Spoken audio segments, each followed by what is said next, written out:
to them from a very young age, and then I saw the original Wolfen in 4th grade with Lon Chaney Jr. Still my most favorite actor in the world,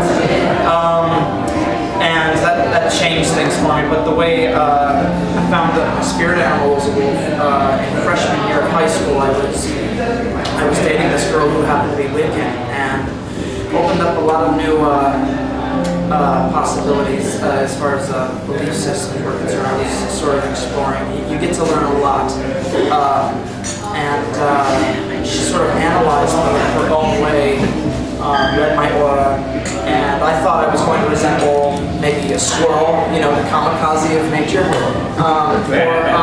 or maybe like some sort of creature that would just run away from any danger whatsoever. But it was nevertheless the wolf, and she told me why.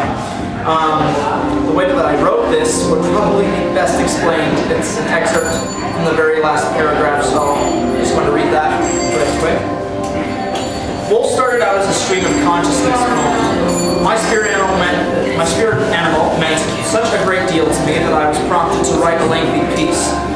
Whether they are used as the literal and eponymous subject of the piece, or metaphors to describe the rising of a rebellion and gentle yet lustful intentions toward a significant other, wolves always have and always will appear in my work.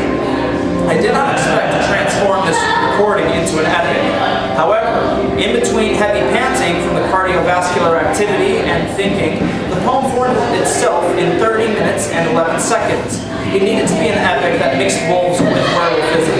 It needed to be more than just about the creatures and what they abide by. After a much-needed cool-down, I took the piece home and made major revisions, additions, subtractions, multiplied it fruitfully, divided it into 18 parts, and then wrote 10 supplementary poems that resided in the same theme but did not relate to the epic itself. So I'm just going to dive right in. This first piece, it's participatory. It's an oath, but contrary to most oaths, you will raise your left hand. So if I could please ask everyone to indulge me and raise their left hand, and just repeat after me. I am loyal. I am selfless. Pack takes precedence over personal emotion. I am romantic. I will protect my mate and young until I have drawn my last inhalation on this earth.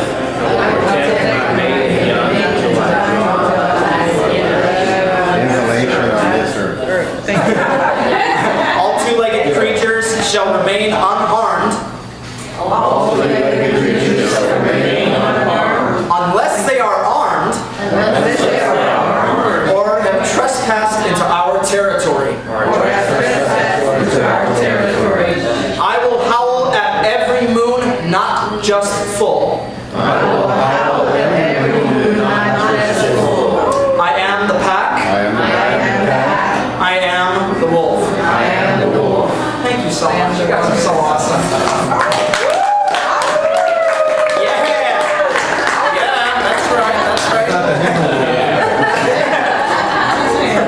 Wolf hecklers. That's right.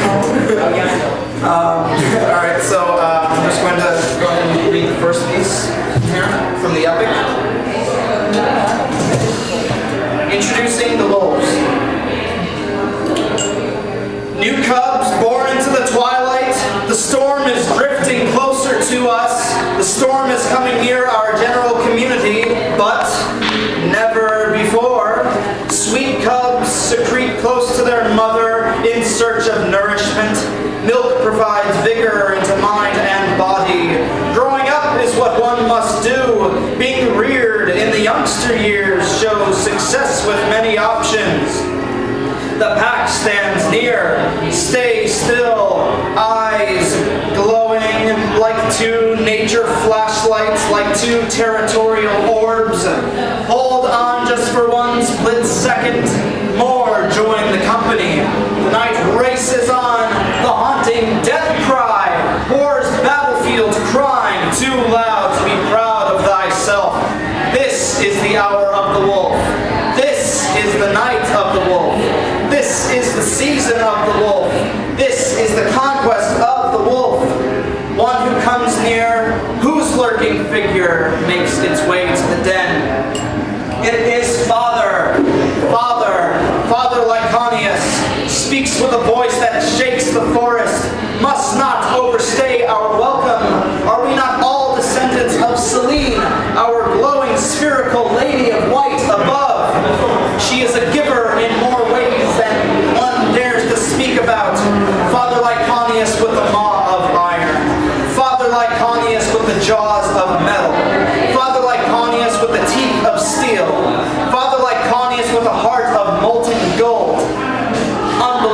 spoken words, news of current eventual turning of the tide.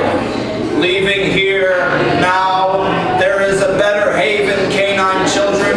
I have seen it. Utopian purgatory, utopian territory. Ears prick up. The fur, drenched with rainwater, stands with every strand. What must we be nomadic yet again, O paternal figure? The mating season hath begun. Cut the pack a bit of slack or get back. Battle shall be in the air. Hark! An unknown victim passes by.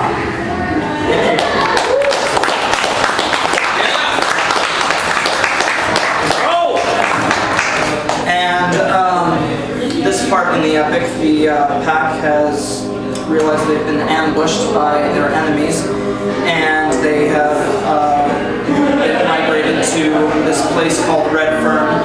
For this piece in particular, for this place, my inspiration was that book that we read in 7th grade called Where the Red Fern Grows. And that's also where I got the idea for the feline enemy, mountain lions, cougars. So it's called Discussing True Nature and Discovering Red Fern. Doesn't thy senses take hold when critical times draw near? Doth thy eye see Armageddon bathed in creation's blood? Doth thy ear hear tearful weeping from family that mourns at full speed? Doth thy nose smell aftershocks that precede wolf-made tremors? Doth thy tongue taste bitter rumors that have speculated over countless disasters? Doth thy paw touch the beginning of the end, the part where we began to realize our undeniably true nature? Lukewarm, true nature. What is in a word? What is in a name? What does the common ear approval say about sustaining a fairly regular balance of consistency? True nature. No wolf has spread willow tree blasphemy since the unholy union of wolf and man. Oh, we have rolled in unmarked graves and haunted yards beyond unspeakable doubting selves. The song has been belted out. The temperature has risen. The eve of battle is only a day away. True nature? To rebel against every abomination that barges? To shut out the outsiders who dare intrude with a look of pleading mercy in the dead of night? To dig up every loved one as if they are a prehistoric bone, like the domesticated subordinates who cower beneath us? True nature. Now run to the nearest haven and damn the rest. Who goes there? Who goes where? Eyes in the dark? Flesh, lust, frothing at the mouth? Jaws biting down hard on reality? 8 miles north, the pack is due north. Red Fern, it flourishes on bountiful land. It is nurtured with care through many water showers, through streets hidden for the good of the entire colony. Under Lupus, we serve. Under Selene, we mate. Mate, my brothers, and with fruitful intentions, reproduce new soldiers of obligation. Artemis provides the will to hunt with blind rage, death accusation, mute judgment calls. In the spring's opening, a cool drink rounds out the other aspects. On top of Red Fern, the signal wolf awaits our arrival and immediate stay. Nervous wrecks of wolves discuss the premature battle plan. They will throw themselves down the raucous lions of Bell Toll Mountain. Sneaking past the border, they will eradicate our ranks. We shall slumber against dead end fields tonight. The flies will not dare to fly when the flea-ridden cats are left with only one option: attack from the front. Peace of mind? Barely a piece of peace in these worried souls' heads. A decent night's sleep? Not 1 minute of eyes wide shut. When a commoner is born to be wild, civil programming no longer exists. A loon nearby calls out. Bird of insanity shall be bird of prey in a confetti throw of bloody feathers. What was once the central lovers' dining area, lapping up what little river purity we have left, is a carnivorous horde of rejects living in desperation, tongue-in-cheek conflict. Dream of colored vision in this black and white vintage world. O'er the leaves of grass, we sleep and take no life for granted. Thank you.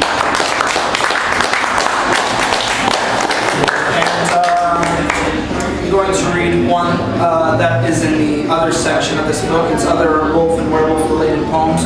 This is one that I recorded for about as long as I've been performing on stage. I've been actually recording certain poems, turning them into songs, and playing various instruments, singing. It's very self-indulgent. I'm not going to sing this one because I'd like you all to keep your eardrums. And this is called Wolfen Blues. Thank you, Robert Johnson. Bitten by the Wolfen Blues, entrapment of the Wolfen Blues. I'll never hunt in these seasonal woods again. I'll never escape the loss and pain regained. Time to throw down the gun. Time to worship the glaring sun. Feed all fears to the distant moon. Let all violence play another tune. Peace is with me. Peace is why I'm free. Peace made the heartbeat sing. Peace is the union of wedding rings. Guess I'll go back to the teeth-flashing, claw-sharpening, jaw-snapping Wolfen Blues. I need no heavy wolfskin to give to my next of kin. I'll just let the wind blow, feel the affection of a sucking undertow. You can track me with my scent, and soon I'll be gone.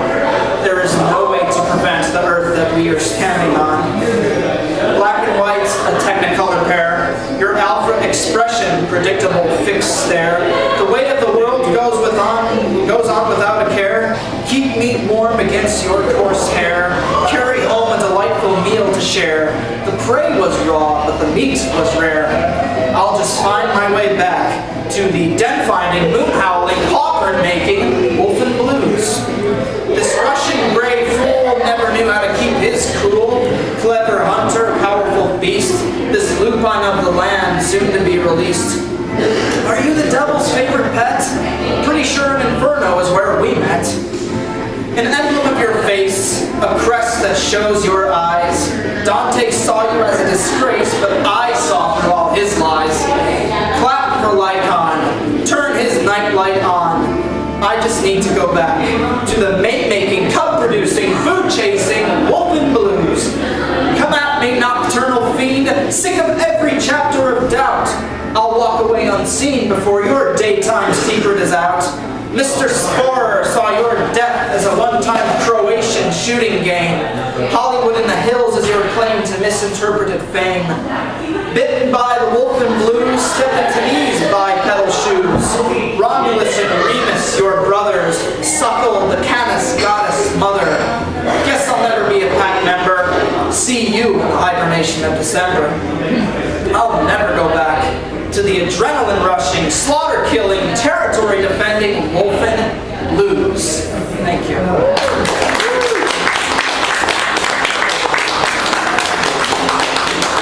Weasel, how many can I read from here? Like 2 or 3, or how much time do I have? You got enough for about 3 or 4. Awesome sauce. All right. It's stupid, but it's my thing now. So. Keep it going, man. It's one I wrote not too long ago. I have lost your memory. I walked down your complex. I distinctly recalled your life. I smelled your scent. I lived your life. I wrote your poems. I sang your songs. I wrote your lyrics. I loved your muse. I dreamt your dreams. But I am not you. The streets are still destitute. The quips are just as humorous. Your aroma is ever so thick. The life you live baffles us all. The poetry has become meaningless. The lyrical words do not belong to you. Your songs have destroyed the name of music. The muse, untamed, is forever promiscuous. The dreams are of a visionary, none manifested otherwise. But I am not you. Sweep the streets for your white gold random acts of kindness. Forever laughing, no other medicine needed but that grin. What a scent, for it attracts the magnet-headed beings. is full makes for digestive death. Poetry lives, but you shan't last years next to words. These lyrical drafts accompany a masterful melody. A swan song, your legacy, pining for companionship. Promiscuous as it is, the muse is for everyone. Dreams belong to the dreamer, but the dreamer touched my hand. No future plans, no past regrets. I have lost your memory. Whose piece have I been writing? But I am not you. Thank you.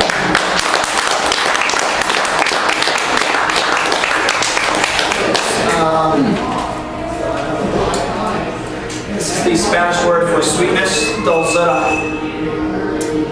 Over the pale spring air, its autumn cousin is healing after an abrupt fall to the specialty tree.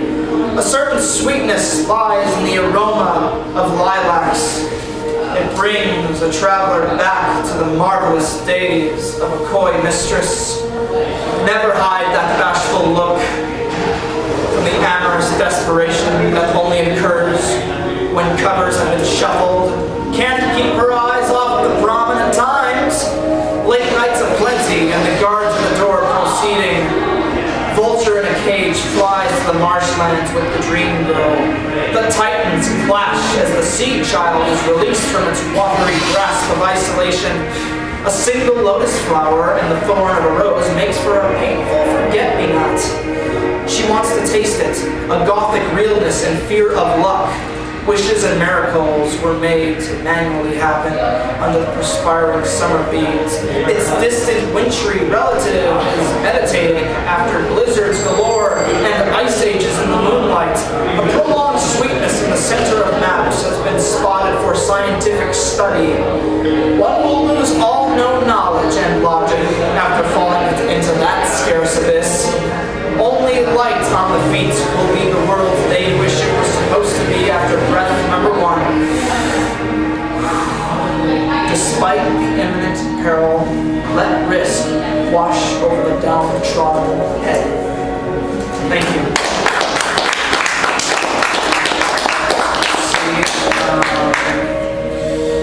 For quite a while, I've been working on, I thought what was going to be my next epic poem, but I decided to make it more collective. Great example, T.S. Eliot, Old Possum's book, Practical Cats. Best example I can think of, except it's not about cats, it's about something else, but I'm not going to tell you what it is and jinx it until it is finito. So this piece from it, it's called The Songwriter Lyricist. Make that melody dance, per key, per major, per minor, per string. This sound in my head, producing like the classically trained king.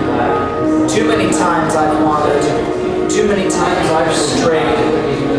Lack of captivating the auditory dream, the rings of fortune help to succeed. End result, a touch of a refined gleam, giving me the winking signal to proceed.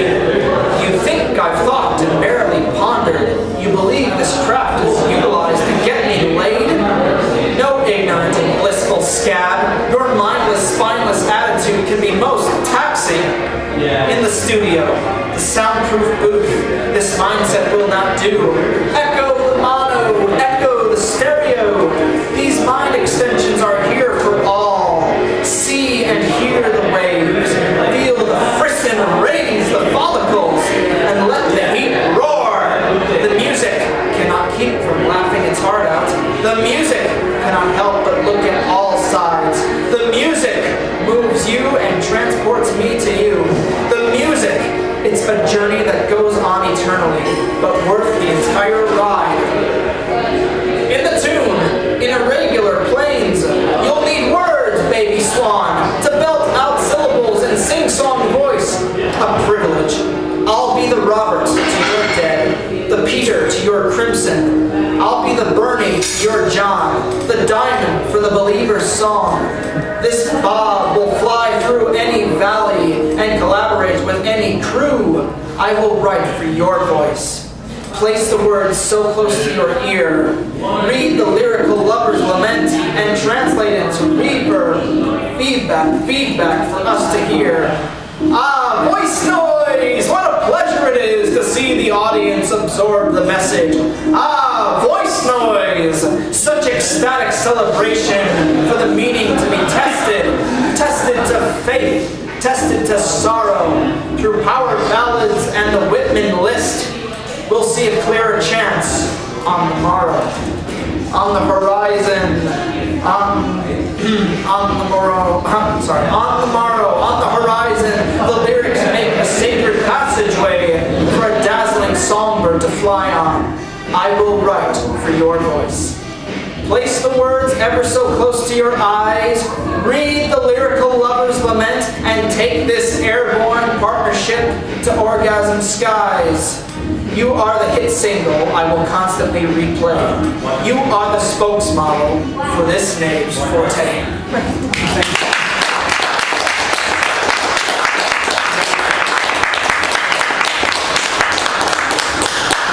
Last but not least, another excerpt from this collective work. The Essayist. And this one has an epigraph from David Bowie. For those of you who know me, you can roll your eyes. And my essays lying scattered on the floor fulfill their need just by being there. The Essayist. Was she too old? Was she too late? Behind that river of steel, 10,000 leagues under knows no bounds.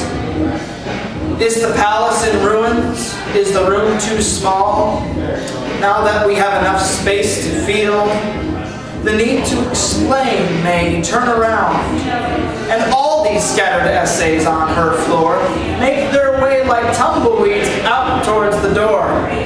Will she start anew? Who knows? Will she start again? Let the records show, staring into the lifeless eyes of the one she calls Topic, wishing that vacation could wash over her somewhere Arctic, somewhere tropic. Oh, Professor, is there no more time? The thesis is near completion. The surplus of hours spent is an insanity crime. Oh, dearest pupil, nature works in such mysterious ways. Unveil that walking, talking taboo, and perhaps you will earn a righteous A. How long has it been since she has seen the light of night, locked away in her paper cave, trying to fake a face both cowardly and brave?